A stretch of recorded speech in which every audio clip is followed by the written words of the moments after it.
Hi everyone, welcome back to Scrambled Eggs, the podcast you'll hear only if you're lucky. I'm Zoe. I'm Kingsley.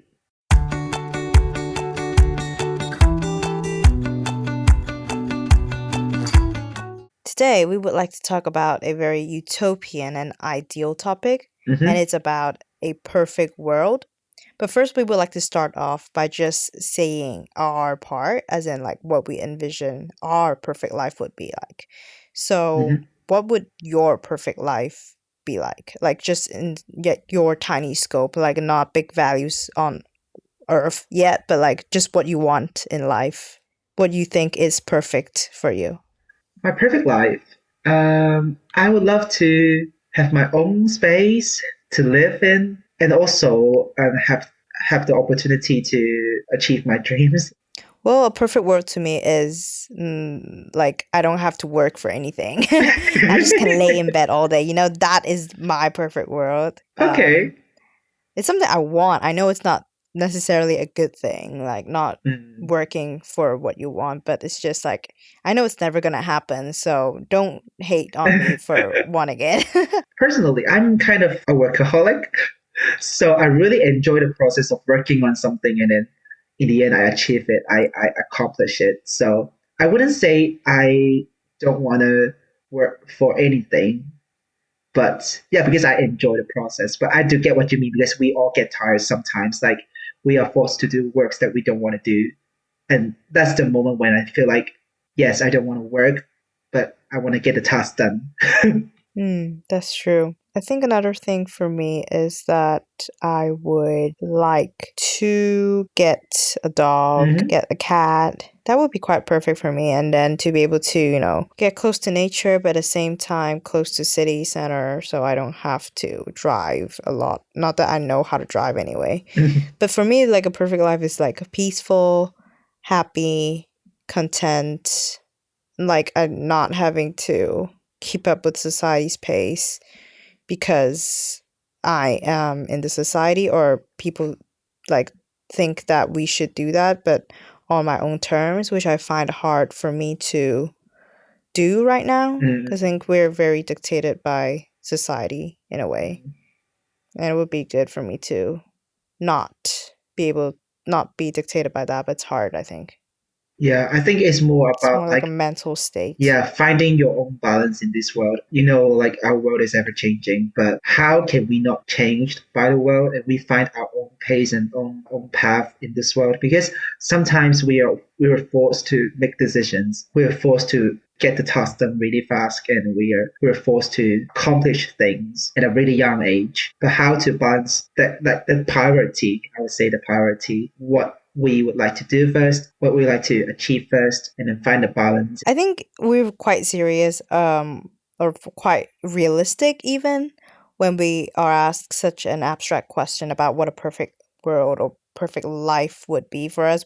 If we ask like a 5-year-old, there would be so much more imaginative. Like Oh, they would true. dream of big things. I think like okay, having a castle, having dragons as pets is so much Yes. more fun to listen to. Whereas if you listen to us talking about our perfect life is okay, having a house, having stability, and that's just so boring.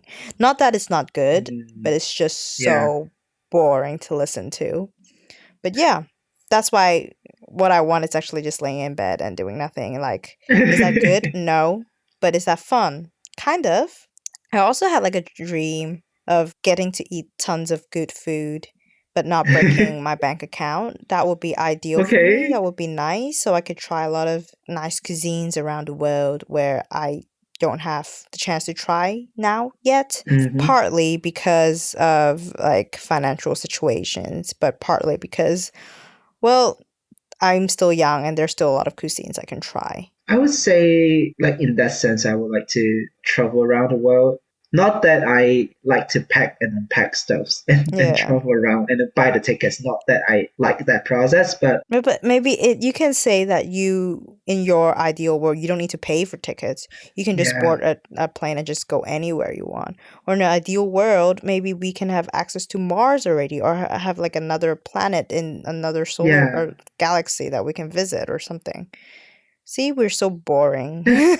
Like one of the things I learned when I study abroad is that when you leave your hometown, when you leave your comfort zone, you clearly see things really differently. And that kind of enriches like your knowledge and changes your value. And I really like that experience so far for the like 3.5 years in the UK. And I just feel like if I continue to explore and like travel around the world, not in the sense that I just want to have fun and chill and play around, not that kind of stuff, but more like experience.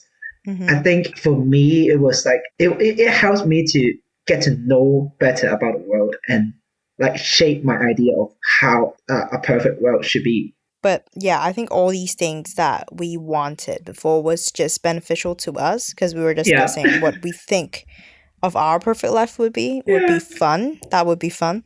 But which that's very hard to achieve, and I don't think it's actually really realistic. But let's talk about something that's bigger. Like, that's not just about us. That's for the greater good. So what would a perfect world to you look like? But keep in mind, like, we have to try and keep it realistic because this is not our little secret desires or like fun, but something that is of a greater concern. For me, it's gender equality. Obviously, sometimes we usually have this kind of gender stereotype. I'm really sick of the idea that women belongs to the kitchen. We still have this kind of mindset in this society, and sometimes I think as a man, I also have that kind of pressure when people have that kind of stereotype on me, like, oh, you're a man, so you need to be more responsible. But we actually carry the same responsibility, and then like, oh man, you should act strong, you shouldn't cry or anything. But honestly, I feel like all the men can be vulnerable as well. It's not like, being vulnerable is weak and a man shouldn't do that. No, I think I really support men to be more equal on a mental level, and women be more equal on like a general level, like on the society, like their wages, their opportunities, anything like that. And everything should be based on their ability, not their gender. Yeah, but I also think in some sense, being able to show your emotions or cry or, show weakness is actually not vulnerability, but a sign of strength because yes, I agree. It's like sometimes people seek tears or like as a fragile side, which is true, but to be able to be confident enough to show your fragile side to the world where, in the world where people only want to show the highlights and the good sides, that is actually a strength, and that's empowering to show that that's actually something normal. Exactly. Like everyone has tears, everyone has sadness, and there's no need to cover that up and just show highlight reels when this is all a part of life. So I always think like the mentality of you not showing your tears or you hiding everything, just showing the good side is actually a very toxic mentality because people who see your good side only think that your life is full of good sides, and when they have bad like emotions or tears, they would think themselves as weak when everyone has that.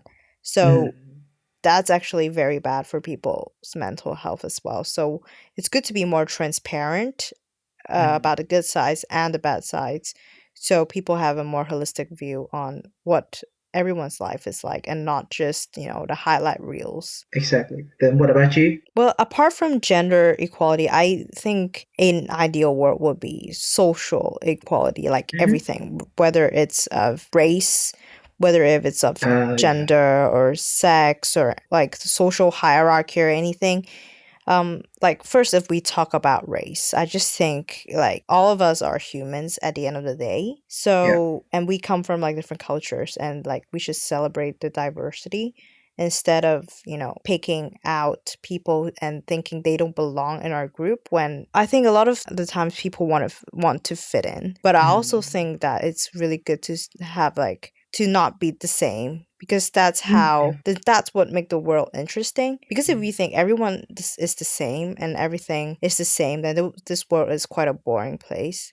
Like the reason why you want to travel, like you previously discussed, was because like there are a lot of different cultures in the world and different countries, and you want to see those things. But if it's all just the same, then nobody want to go travel anymore because it's the same, and that makes life so much more boring. So in terms of like race, going back to race, I just think like it's something to be celebrated, and I generally don't understand why people see another race as inferior or another race as superior. Maybe this stems from like an inner desire to feel like we're stronger than other people when we don't feel as strong ourselves. So we have the need to maybe make someone inferior to us or make someone feel bad about themselves to make us feel better about ourselves. And that's not a good thing. So I think in terms of race, in terms of like, okay, social hierarchy, like if people are richer or poor, that doesn't necessarily make them a bad person or a good person. And I just think like everyone should be treated the same way regardless of their wealth, because wealth is very materialistic at the end of the day. Yeah, true. And we should treat people as with respect, but not their state because of their status or anything. So yeah, you've talked about gender, and I think now the world's kind of like a better place than before. Of course, I think there's still room for improvement, but it's more inclusive of people's genders. Like maybe 100 or 200 years ago, being in love with the same sex is considered a sickness, which is wrong. And like people try to get like medicine or hormones to that's terrible. Fix them.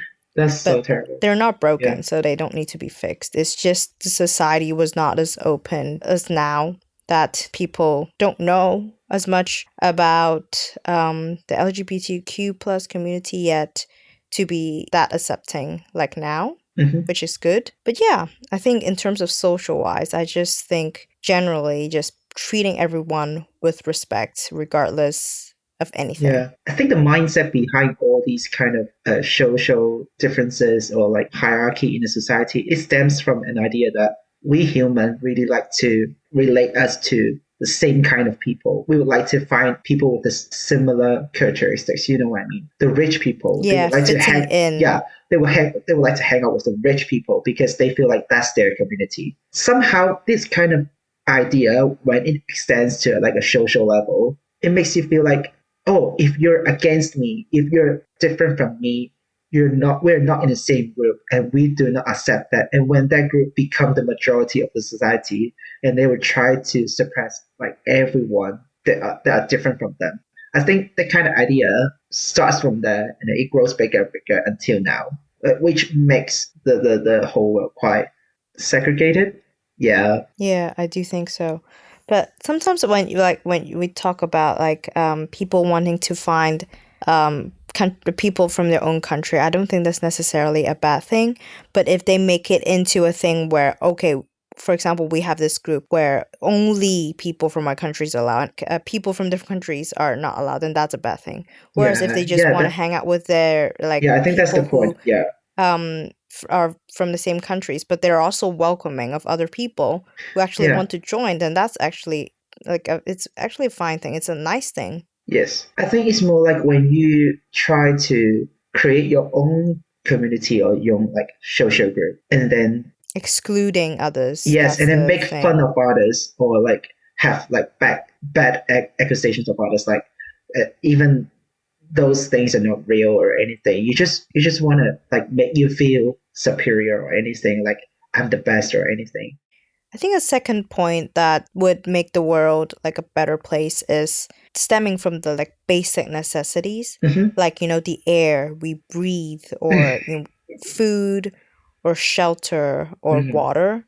Like us living in the UK, although there's inflation happening now and everything's so expensive and we take it less for granted, I do think that we are very lucky to be able to have access to clean water, to accessible food, shelter, and relatively clean air, I think.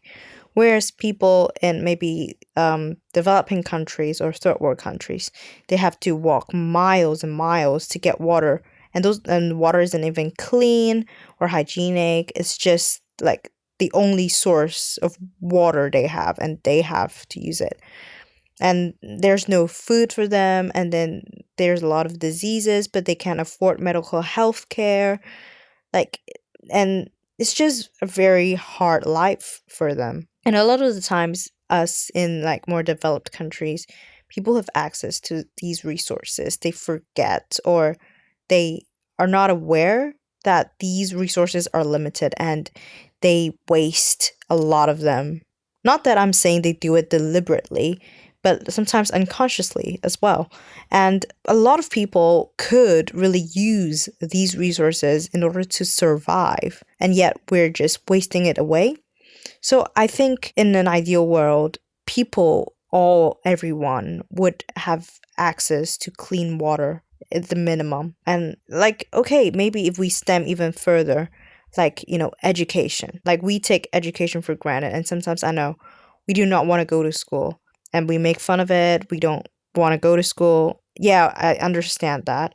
But at the same time, if we look at, like a lot of places, for example, girls, they don't necessarily have access to education. And you see Malala, she's fighting so hard in order to just, get girls into school. And we're something that we're taking get granted over here. And people are fighting so hard for risking their lives to go against, groups that are not supportive of women's rights. And they're going to school, they're risking their lives just to do that. And we here are just laying in our beds, not willing to wake up, whereas they're willing to walk miles or risk their lives to just get educated. We can see this huge contrast. The world is just so unfair. So I would think in a perfect world, people would have access to like basic necessities to just live first, to be able to live and exist. And then that would be education. I think that I really do agree with the education thing, because I think we are very lucky. Zoe and I, we grew up in Macau and we have free education for most of the school, not like all the schools, because you can still like pay for the international school. That's your preference. But like the government still pay for your 15-year education, like since kindergarten. That's one thing that Cardi B once said. Why there is no free education?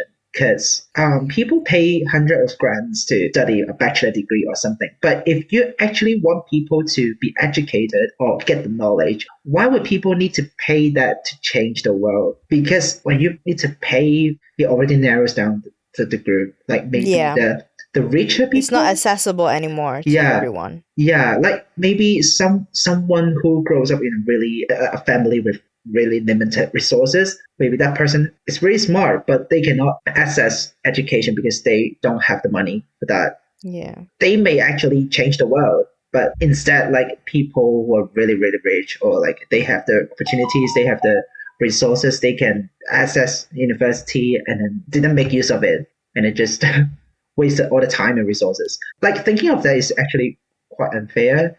And I'm really thankful for the opportunity to study abroad. I think a long, long time ago, I'm not sure, like, if I'm wrong, someone correct me. I think in the UK, university used to be free or like a very low amount because the demand was not that high and the government was able to pay for it. But then as more and more people are going into university, they start charging it, and then the fees started going up. And I think nowadays, like, although education is still education, you still learn something from it. I do think sometimes it's more of a commodity. It's something you buy rather than actually, okay, the world wants you to be educated. It's more just because you need this certificate to get a job. Yeah. And people or universities see that's an opportunity to charge you.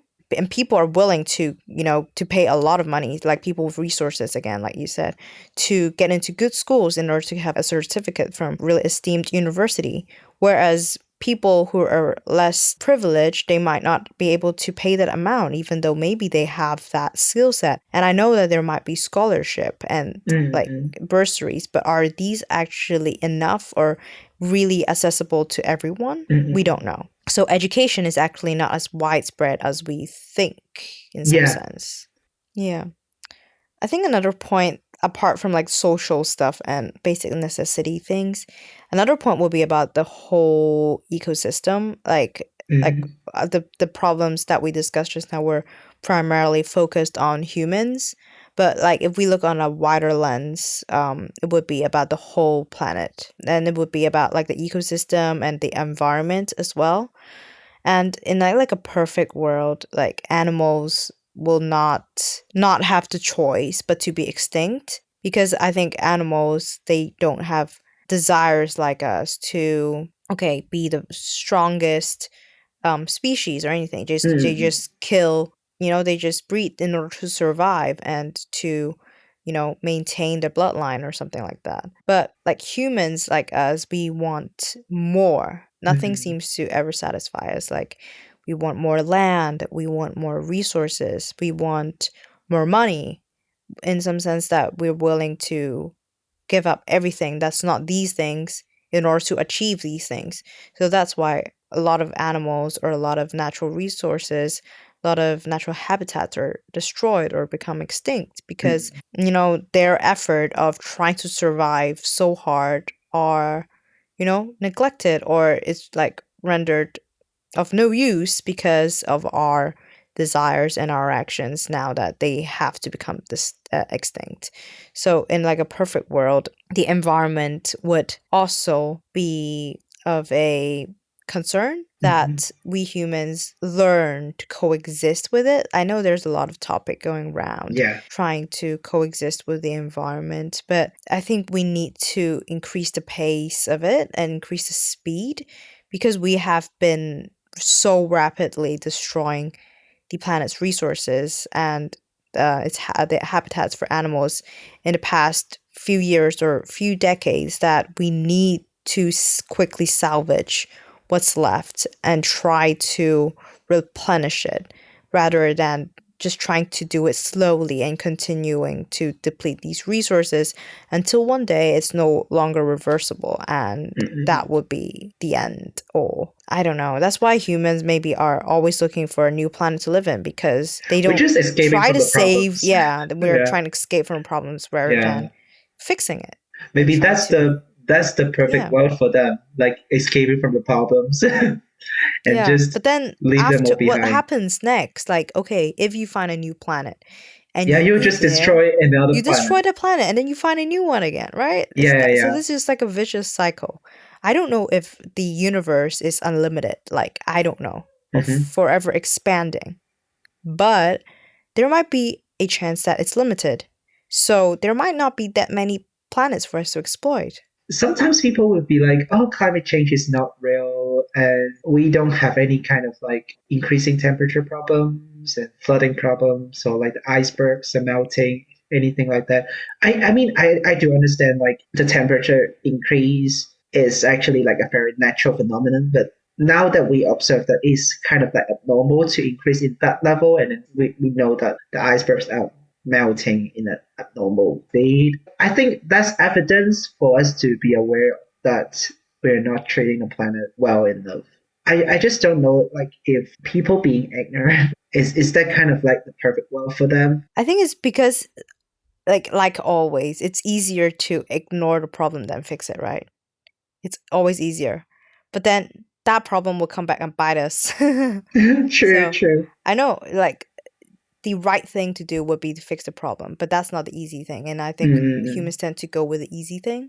Yeah. Like, I think all of us as well. Like, if we have the option to lie in bed or do the dishes, I think 9 out of 10, we would choose to lie in bed. But then the dishes will pile up and it will stink, and we still have to fix it, Yeah, I hate the flies. I hate the fruit flies.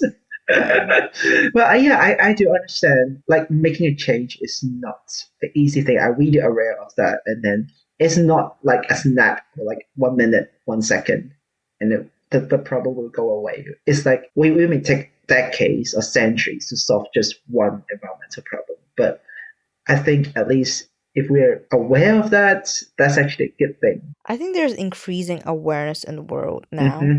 And I do think like everyone has like every little helps, and everyone, no matter how small individual you are, you can make change.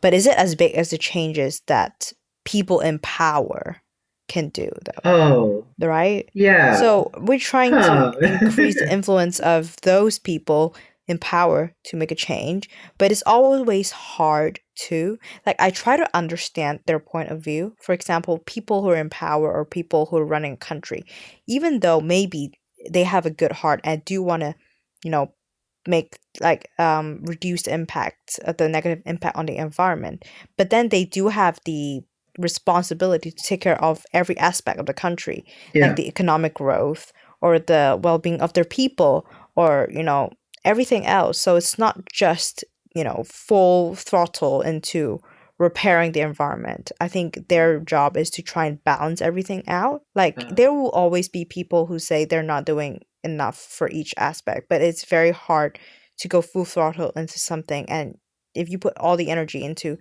reducing the negative impact into the environment, then maybe the economy will be neglected, or people's welfare or people's well-being will be neglected, and then people will be unhappy about that as well.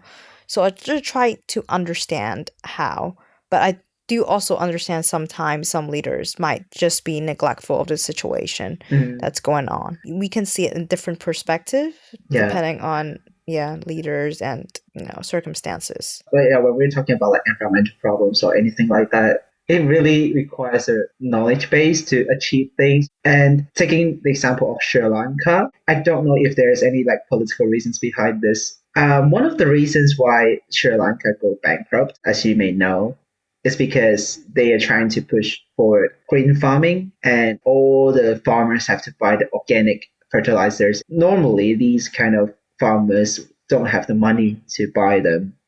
So they're like borrowing money, and then they're forced to use this kind of green organic stuffs. And then eventually no crops are farmed, and then eventually government just go bankrupt because there are no goods to export to other countries. And then this whole situation is, I think it shows that it's good that you may want to promote green farming, but without any sort of planning consideration, and you just push forward, and it may actually be worse because like thousands of people are suffering in the country. They cannot buy food. They queue for they don't have jobs anymore. They queue just for like simple basic needs, like they queue for the water, they queue for the oil to fuel their cars. They need to go home, they need to drive around, but they cannot afford all of these anymore. And that sometimes I know like, so this goes back to the basic necessity, not even having that to live. It's more like everything is a cycle. Everything is connected to each other. It's not like, we want gender equality. We want education. We want green energy. And then that's just it. I know it's a very complicated stuff. And then we may not cover everything that's inside like these different aspects.